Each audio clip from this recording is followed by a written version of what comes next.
Upper back lift, also known as a back widow. Laying on your back,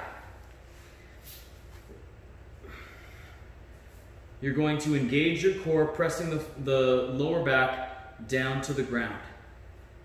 Bend your knees to about 90 degrees and place your elbows on the floor on either side. From here, you're going to push the elbows into the floor, lifting your torso up off the ground while maintaining a nice, straight, neutral spine, balancing on your rear end.